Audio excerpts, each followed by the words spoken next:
Last night, in a much-needed victory for the Philadelphia 76ers, we saw the McCain game.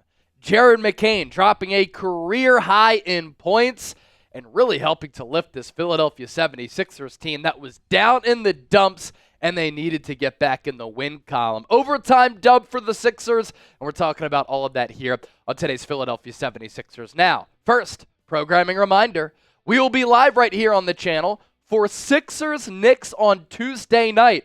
Producer Chip has you covered. The show begins at 7 p.m. Eastern, 4 p.m. Pacific. So hit that subscribe button, hit that bell icon, turn on your notifications. The best place to experience a Sixers game outside of being at the actual game. And it will be the return of the big man, Joel Embiid.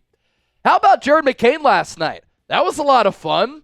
I think the Sixers have a player with the 16th overall pick. And when Tyrese Maxey comes back, Nick Nurse is going to have to find ways to have him on the floor alongside Maxey. Could he be the starter alongside Tyrese Maxey? Smaller backcourt, no doubt, but McCain plays a little bit bigger than his size, hitting contested shots, creating off the dribble, range, and because he has that range, defenders have to respect that, and then he's able to blow by them with that dribble drive. 27 points, a career high, 3 rebounds, 10 of 18 from the floor, 3 of 8 from 3 in just 31 minutes in this overtime matchup. He was 23 of his 27 points coming in the second half and in overtime. So the Sixers team needed that spark plug after recess, and he's able to drop 23 of his 27 points after the break. 11 came in that fourth quarter, and the Sixers offense legitimately was running through Jared McCain. It's not like this was some fluky game where he was hitting some lucky shots. Nick Nurse had the offense run through Jared McCain, and he was getting it done everywhere and getting it done in a variety of ways. Catch and shoot, the pull-up middies, he was attacking the basket, hitting contested shots, drawing fouls. He plays with a lot of confidence and poise. And early in his NBA career, you have seen that. And remember when Joel Embiid said during Sixers training camp he was the most impressive player on the team? We saw what Embiid was talking about with the way that he played then. He also was really good against the Los Angeles Clippers, and he started to really find that groove, find that confidence over his last few games. He's playing so well, Nick Nurse can't keep him on the bench. The Sixers offense, it has been stagnant of late. And McCain gave them some serious juice. Paul George isn't getting to the place where he needs to be yet. Trying to get there. He said against the Clippers, that was the most comfortable I felt. Against the Charlotte Hornets, wasn't all that good. And so the Sixers were looking somewhere for some production. They got it from McCain. They got it from Yabusele. They got it from some other players.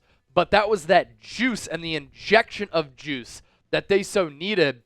And so far this year, look at what McCain's been able to do in only 15 and a half minutes per game. Nick Nurse has to give him some more minutes. He's playing too good to keep him off the floor. 10.2 points per game, 2 rebounds, an assist and a half. I like where the field goal and three-point numbers are. Under 46% from the deck, just sub 35% from 3. There's no doubt that with more experience as the game slows down, when Tyrese Maxey, Joel Embiid come back, those numbers can be on the uptick because he's going to get some more efficient looks. So the McCain game, Chip, I came in today and we sit by each other in the office and I said, dude, McCain was cooking last night. And it was great to see, that's for sure. Yeah, good to see from Jared McCain. You know, we saw it a little bit before the season started in preseason and training camp that he was impressing and turning heads of some of the coaches and players, but now we're starting to see him become more comfortable on the floor. He's getting more minutes over guys like, you know, Kyle Lowry, Reggie Jackson, Eric Gordon, and he just gives you something that those guys can't, which is just those young legs, that young explosiveness, somebody who is really coming into his game and finding out how he can adapt his game to the NBA. And this is so important for the Sixers, one, because obviously they're so injured and they need guys to step up while all their stars are out. But I think it plays even better for when Embiid's back and Maxey's back and Paul George is back to playing at full strength, because now you have another player that, yes, has shown the ability to be able to score off the dribble and score in a variety of ways and hit shots from outside, which the Sixers haven't really done so far this season. They've really struggled from the three-point line.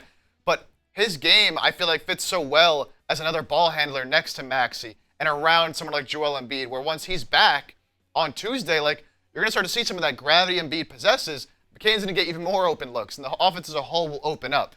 So it's very, very impressive. He's already been better than I think most people could have expected this early in his career. We kind of thought he would take a little bit to develop. Nick Nurse said he might even spend time in the G League at points, but look, the way he's playing right now, he's definitely deserved minutes in the rotation at the very least, even when this team is fully healthy.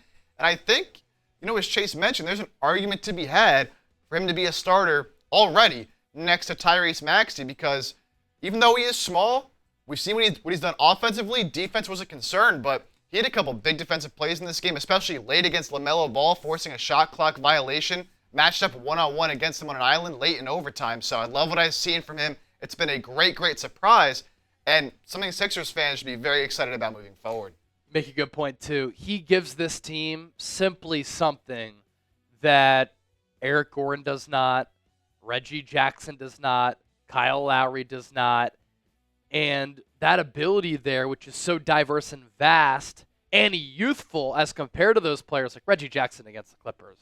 He looks so bad. But McCain, it just impacts the game so much more, and that impact is felt when he's on the floor as compared to kind of those retread veterans at this point of their respective careers. Should Jared McCain start while Maxey is out? Nick Nurse might keep him in that comfort zone of bringing him in off the bench because he succeeded in that role, but at the very least, I'd like to see him get some more minutes. Drop a Y for yes or an N for no. Let us know what's up. Coming up next, the panic meter, high for the 76ers per Bleacher Report. We're going to comb through that. Stay tuned for that engaging and interesting conversation. But first, we want to give a shout out to today's sponsor, our friend at DraftKings. We want DraftKings to be a sponsor under the Chat Sports umbrella for a really, really long time because they're the best sports book in the game. Great branding, great message, great app, just a phenomenal business unit all around. And right now, if you use the code SixersChat and you bet $5, you get $200 instantly in bonus bets. Here's some more information on that with the NBA Cup coming up. The Emirates NBA Cup is here. You can win big getting in on the action at DraftKings Sportsbook, an official sports betting partner of the NBA. All 30 teams split into 6 groups every Tuesday and Friday, playing for the right to advance in the single elimination in-season tourney, culminating in the NBA Cup Championship in Vegas. First time here, here's something special just for you. New DraftKings customers bet $5 to get $200 in bonus bets instantly. Score big with DraftKings Sportsbook. Every point counts. Download the DraftKings Sportsbook app and use code SixersChat. That's code SixersChat for new customers to get $200 in bonus bets when you bet just $5. Only on DraftKings. The crown is yours. Gambling problem? Call 1-800-GAMBLER. In New York, call 877-8-HOPE-NY or text HOPE-NY 467-369. In Connecticut, help is available for problem gambling. Call 888-789-7777 or visit ccpg.org. Please play responsibly. On behalf of Boot Hill Casino and Resort, Kansas. 21 plus age and eligibility varies by jurisdiction. Void in Ontario. Bonus bets expire 168 hours after issuance. For additional terms and responsible gaming resources, see dkng.co/bball. Sixers Knicks doing a watch party for that game, as we mentioned right here on the channel. And Chip's picks, plus 430. Let's go with the Sixers win with Joel Embiid coming back. It's not like the Knicks have been an elite team. Philadelphia Knicks, let's go under 217. Going to be a hard-fought defensive matchup. Philadelphia wins the race to 10 points. And, of course, lines and odds are subject to change. Is it panic time for the Philadelphia 76ers? Bleacher Report says so, that the Sixers are in panic mode after this 2-7 start to the year. Here's what Greg Schwartz had to say. As we know, Philadelphia has really dug themselves a deep hole. It's hard to imagine a worse start to the year for the 76ers, a team that's now endured injuries to all 3 of its stars. Joel Embiid has yet to play a game due to issues related to his left knee, currently suspended for shoving a reporter in the locker room. Paul George only recently made his debut, and now Tyrese Maxey will be sidelined for a few weeks due to a hamstring injury. We may not see the big 3 of Embiid, George, and Maxey until after Thanksgiving. Even when Embiid and George are healthy, the 76ers will be limiting their time on the court. We knew that this core could have issues in a few years as Embiid is 30. Paul George 34. Only get older, more expensive. Having their stars miss this many games already together in year one has been nothing short of a nightmare in a 2-7 start to the year. So a couple of takeaways there. Obviously, this Sixers season has been a nightmare. Obviously, we have concerns about how a 7-footer who has an injury history is going to age and if he's going to be able to stay healthy. We knew the caveat upon signing Paul George was that, yeah, he's 34 years old. He's been banged up a lot. It looks like we probably won't see this big three on the court until after Thanksgiving because I don't see Tyrese Maxey coming back anytime soon. It is still so early, though, and the Eastern Conference is weak right now. We thought this was going to be a loaded conference. There are a lot of teams who are kind of hovering around 500 or below 500. Now, have to give credit where credit is due. Cleveland Cavaliers are undefeated, 11-0. They've been playing really good basketball. The Boston Celtics, 9-2. Indiana Pacers, though, 5-5. The Sixers are 3 games back from the 3 seed. All right? So you can't panic all that much yet. You have the Magic there at 5-6. The Knicks at 4-5. They had 2 more wins than the Sixers. Heat, they're flawed. Brooklyn Nets, they're not any good. Chicago Bulls, Charlotte Hornets, Detroit Pistons. So the Sixers here, 2-7. But if you win a few games in a row, you are right back in it. And it can start on Tuesday night against the New York Knicks. You look at this upcoming schedule for the Sixers, big game against New York. You had that back-to-back against Cleveland. We'll see if Joel Embiid plays on that back end after he makes his debut against the Knicks. But both of those games are at home. You hand Cleveland their first loss, get the mojo and the confidence going. Then you're on the road against Orlando. You've always fared well against them. Those are 3 teams all ahead of you. You win 3 games in a row, boom. They drop, you rise. You have Miami. They're ahead of you. You win 4 of those. You rise, they drop. And so the Sixers really can control their own fate and their own destiny with the next upcoming slate of games here. Now, some positives is that you have Gershon Yabusele, who's been contributing. Jared McCain has been shining as a rookie. Joel Embiid is returning. Paul George is starting to get better. And so I'm not going to hit the panic meter yet. Has it been a disastrous start to the season for the expectations that we had? For sure. And the optics have been bad. Still plenty of time, though, Chet. Yeah, look, I get being worried about this team, and obviously this isn't the start we all would have wanted. But to say it's panic time and to rank them on the panic meter as, high-level panic, I just personally disagree. I get you're 2-7, and your stars have been hurt, all 3 of them at different times. And some of the role players outside of Yabusele and Jared McCain haven't been great, but Paul George is starting to ramp up. Again, didn't play very well on Sunday, but he'll be starting to play more and more minutes and get in his groove. And you have Joel Embiid coming back, right? Now, if they lose 4 out of these next 5 games, is it time to panic? Probably, because at that point, you'll be what? 2-11, 3-11, looking ahead at all the teams in the East. Tyrese Maxey still not playing, sure, but right now, I think it's still early enough in the year where, again, you win 2, 3, 4 games in a row now with Embiid coming back.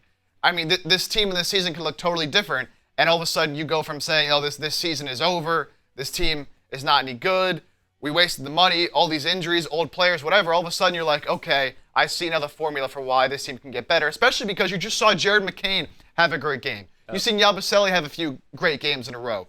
Caleb Martin, if that shot comes around, could be one of the better role players in the league because he does everything else at such a high level. So I think once you see some of these players on this team start to get back into their roles, because think about it, a lot of these guys have been doing things that you wouldn't normally ask them to do. Yep. Nick Nurse said, we're asking Caleb Martin to do a whole lot more than what he should be doing. But once Embiid comes back, he doesn't have to handle the ball so much and try to create shots for himself. Andre Drummond moves back to a backup role. Yabusele can feed off of Embiid at the center position. Everyone gets more open looks, right? So even Kelly Oubre hasn't been very good thus far. He should be even better once Embiid comes back. So I'm not panicked yet. I'm not hitting the panic button. I think this team can still be a top 4 seed in the East. But you lose, 4 of these next 5, then things do start to get a little bit dicey. Make a good point again. Good stuff. It's that, look, we talked about how the Sixers have a deep team, and some might be saying, well, Chase, you said this team is deep.